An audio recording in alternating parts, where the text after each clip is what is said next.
Guys, good morning. কেমন আছো? আশা করি ভালো আছো।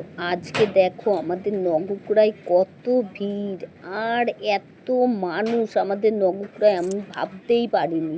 কিন্তু ছোটোর থেকেই মানুষ হয়েছি নবগ্রায়, কিন্তু এত এত লোক, এত ভক্ত ইউটিউবারদের ভাবতেই পারিনি। আমরা কিন্তু সোশ্যাল মিডিয়ায় কাজ করি, কিন্তু সোশ্যাল মিডিয়ার লোককে যে মানুষ এত ভালোবাসতে পারে আমি অবাক হয়ে গেছি কালকে দেখে। দেখো কার মাথায় কে বাড়ি দেবে তার ঠিক নেই, মানে পড়ে যাচ্ছে, ঘেমে যাচ্ছে, দুর্বল হয়ে যাচ্ছে, তাও ইউটিউবারদের দেখবে। তো চলে এসেছে সিনেমার নায়িকা। সত্যি আমি ভাবতে পারিনি জীবনে যে এত সামনে সিনেমার নায়িকাকে দেখবো। আমি তো স্বপ্ন, এগুলো আমার স্বপ্ন, কিন্তু এই স্বপ্ন সফল করেছে আমার বড় মেয়ে রাখি। বড় মেয়ের জন্য কিন্তু আজকে আমার সব স্বপ্ন সফল হতে চলছে।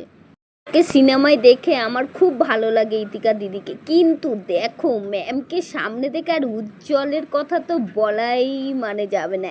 এত ভালো, এত ভালো। বং মিডিয়া মানুষকে সামনে না দেখে কিন্তু বোঝাই যায় না। এই যে একটা নায়িকা ধরো উজ্জ্বল, এত সুন্দর, কাউর মনে কোনো ঘ্যামই নেই। আমরা ভাবি যে না, প্রচুর মনে হয় এদের ঘ্যাম, কিন্তু এত ভালো, এত ভালো, সত্যি ঘ্যাম কাউর নেই। সত্যি কথা, এত ভালো লাগলো। আর আমি তো ভাবতেই পারিনি জীবনে যে এত সামনের থেকে দেখবো। দেখো দেখো, আমি ভিডিওগুলো কিন্তু একদম পুরো নায়িকার সামনে দেখাচ্ছি।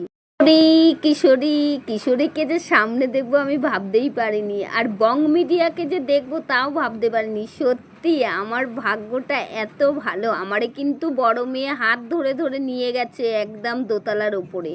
তো সৈকত আছে, সৈকত তো দুর্দান্ত ভালো মানুষ, ওর মতো মানুষ হয় না। সত্যি পৃথিবীতে যে এত এত ভালো মানুষ আছে ভাবতে গেলে তোদের বুড়ি পিসি, তাই না? আর দেখো শিল্পাকেও আমি বলছি, ও সৈকতকে তো বলছি তোকে জিতের মতো লাগছে, শিল্পাকে তো বলছি কোয়েল চলে আয়। সত্যি ওরা যা ঘুরতে গিয়ে গানটা গেয়ে নেচেছে না, মনটা জুড়িয়ে গেছে। সত্যি সৈকত আর শিল্পার মতো তো মানুষই হয় না। ওরা খুবই ভালো, আর তোমরা ওদের অনেক অনেক ভালোবাসা দাও, আর ওরা যেন আরও আরও এগিয়ে যেতে পারে, এটাই তোমাদের কাছে চাওয়া। তো টিয়া চলে এলো। টিয়ার ভিডিও তো আমি প্রচুর প্রচুর দেখেছি, আর টিয়াকে আমি খুবই ভালোবাসি। টিয়ার তো দারুণ লাগছে। সত্যি কথা, ইউটিউবারদের কিন্তু কোনো ঘ্যাম নেই। আমি তো ভাবছিলাম যে টিয়ার সাথে কি করে কথা বলবো। টিয়ার সাথে কথা বলে তো মনে করলাম যে ঘরের মেয়ের সাথেই কথা বলেছি। এত সুন্দর সুন্দর টিয়া কথাবার্তা বলছে, আর বারবার আমাকে কিন্তু বলছে ভাইরাল বুড়ি পিসি তুমি কিন্তু আমাদের বাড়ি যেতেই হবে, অবশ্যই যাবা। কিন্তু আমি বললাম ঠিক আছে টিয়া। আর টিয়ার বরকেও তো ডেকে নিলাম, আয় আয়, তুই কেন লজ্জা পাচ্ছিস? টিয়ার সাথে